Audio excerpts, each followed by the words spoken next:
Hello children, a very warm welcome to today's class. Today I will be starting with a very interesting chapter, that is formation of the earth. Now in this video I will be discussing topics like the different methods. Actually I will be discussing the different methods through which we can estimate the age of the earth. Apart from that we will also discuss the Big Bang theory. So let's start with the class. Children, our earth is 4 to 5 billion years old. I repeat again, our earth is 4 to 5 billion years old. Now, the twist is that nobody knows what is the actual age of the earth, because nobody knows that when our earth came into existence. Many scientists have tried to calculate the age of the earth, but ultimately they didn't came to any kind of conclusion. So after a lot of research and everything, the scientists, they have actually a majority of scientists have agreed that yes, the earth is 4 to 5 billion years old based on some methods through which the age of the earth can be estimated. Now what are those methods? The methods are tidal force, sedimentation, rate of erosion, salinity of the ocean and radioactivity. So we will go through all of these methods through which the age of the earth can be estimated. Okay children, so let's study tidal force. बहुत easy है, पहले concept समझ लो. Okay? देखो, पहले ज़माने के लोग ये मानते थे कि जो मून है ये अर्थ से ओरिजिनेटेड है, और ये मानने का कारण ये है कि जो अर्थ है, मून क्या करता है, अर्थ के चारों तरफ रिवॉल्व करता है एक सैटेलाइट की तरह. इसीलिए पहले जमाने के लोग ये मानते थे कि जो मून है वो अर्थ से ओरिजिनेटेड है, क्योंकि वो अर्थ की चारों तरफ घूमता रहता है एक सैटेलाइट की तरह. अब वो ये भी मानते थे कि जो मून है ना वो अर्थ के काफी करीब हुआ करता था. अगर ये अर्थ है तो मून जो है वो काफी करीब हुआ करता था. पर जैसे जैसे टाइम बीतता गया, मून और अर्थ दोनों एक दूसरे से दूर जाते गए. टाइम के साथ साथ दोनों का डिस्टेंस बढ़ गया. अब जब अर्थ और मून जब दोनों पास थे, करीब थे एक दूसरे के, उस टाइम जो टाइडल फ्रिक्शन था वो मैक्सिमम था. कॉन्सेप्ट समझ लो, जब दोनों पास थे तब टाइडल फ्रिक्शन था मैक्सिमम. पर जब दोनों धीरे धीरे टाइम के साथ दूरी बढ़ाते गए, तब क्या हुआ, जो टाइडल फ्रिक्शन था वो रिड्यूस होता गया. जो पहले ज्यादा था अब वो कम हो गया है. अब ये सब जान के क्या होगा, तो बता दूं, ये जो टाइडल फ्रिक्शन है इसकी मदद से हम अर्थ का एज बता सकते हैं. कैसे? देखो, ये जो रेट ऑफ डिक्रीज हुआ है ना टाइडल फोर्स का, अभी मैंने बताया आपको कि अर्थ और मून करीब थे तो टाइडल फोर्स ज्यादा था. अब करीब नहीं है, दूर है, तो टाइडल फोर्स रिड्यूस हो गया है.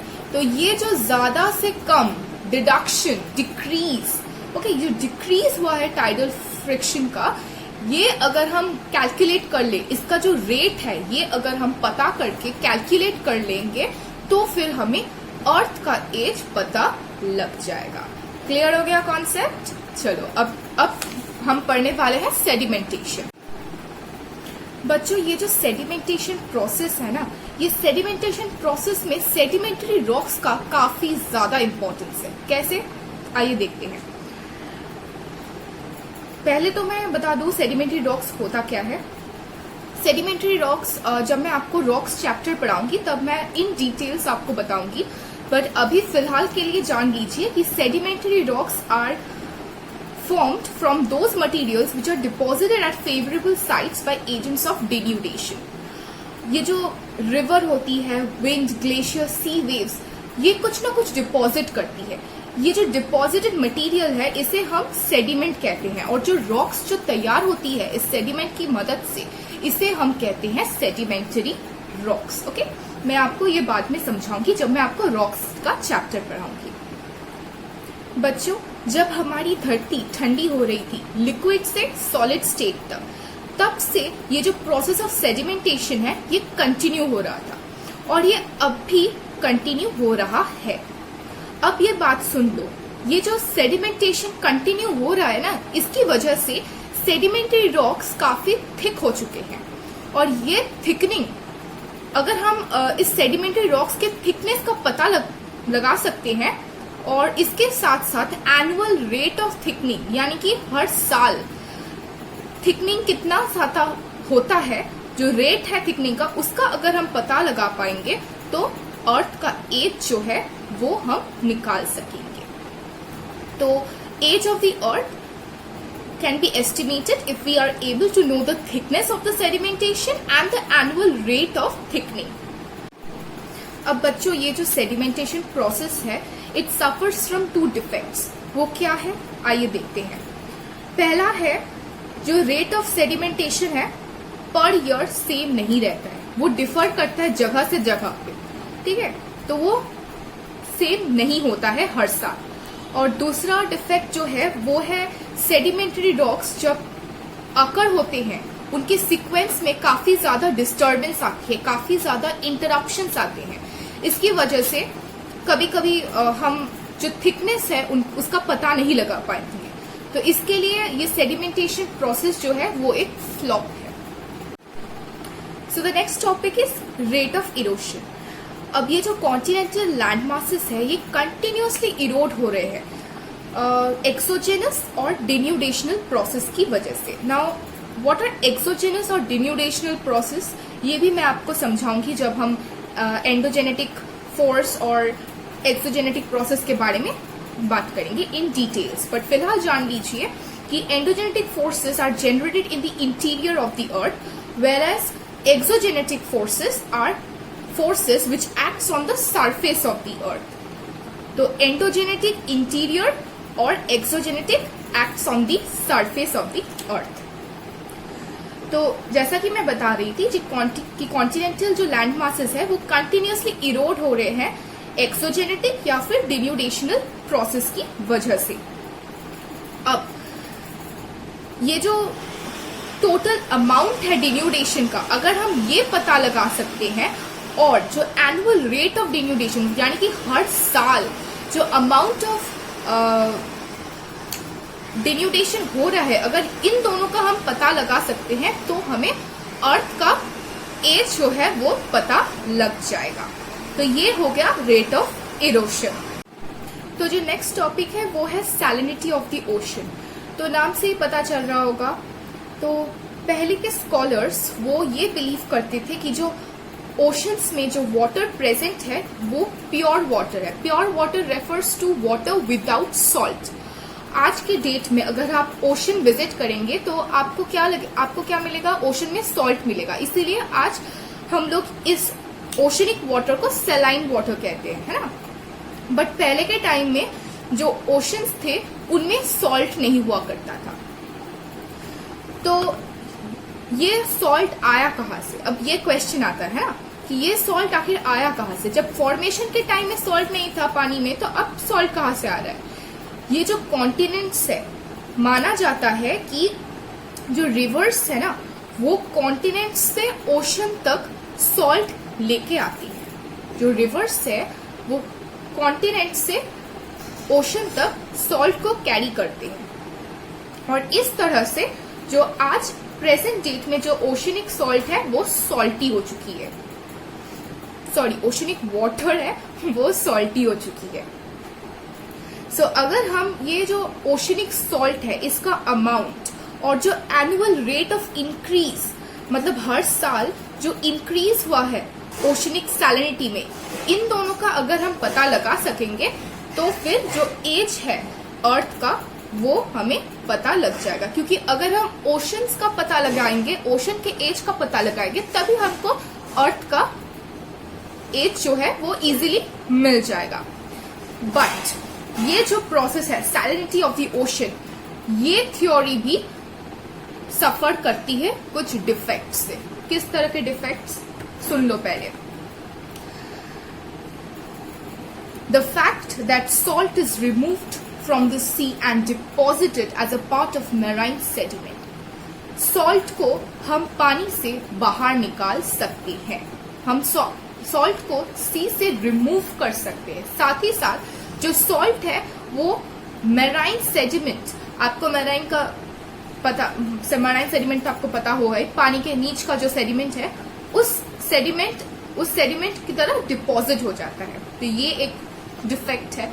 अगर कुछ ऊंच नीच हो जाएगा ये सॉल्ट में तो हम ऑब्वियसली एज नहीं बता पाएंगे, करेक्ट एक्यूरेट जो एज है।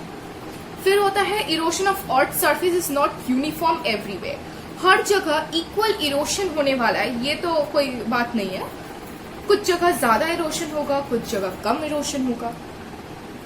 Convection and currents rising in the core of the earth also bring salt with them. Suppose अगर ये कोर है और ये है सरफेस ऑफ द अर्थ, अब जब कोर से सरफेस ऑफ द अर्थ जो कन्वेक्शन करंट्स आके हिट कर रही है, ओके, तो जब कोर से कन्वेक्शन करंट सरफेस तक आ रही है क्रस्ट की, तब ये कन्वेक्शन करंट्स अपने साथ सॉल्ट ले आ रही है।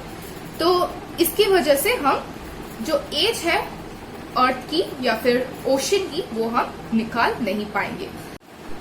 तो हमारा नेक्स्ट टॉपिक है रेडियो एक्टिविटी। देखो, जैसे सेडिमेंटेशन प्रोसेस में सेडिमेंट्री रॉक्स का एक इम्पोर्टेंट रोल है, जैसे सैलिनिटी ऑफ द ओशन में ओशनिक सॉल्ट का एक बहुत इंपॉर्टेंट रोल है, उसी तरह रेडियो एक्टिविटी प्रोसेस में रॉक्स का एक बहुत इंपॉर्टेंट रोल है। इस प्रोसेस में अगर हम रॉक्स का एज आइडेंटिफाई कर लेते हैं तो हमें अर्थ का एज भी मिल जाएगा। अब हम रॉक्स का एज कैसे डिटरमाइन करेंगे?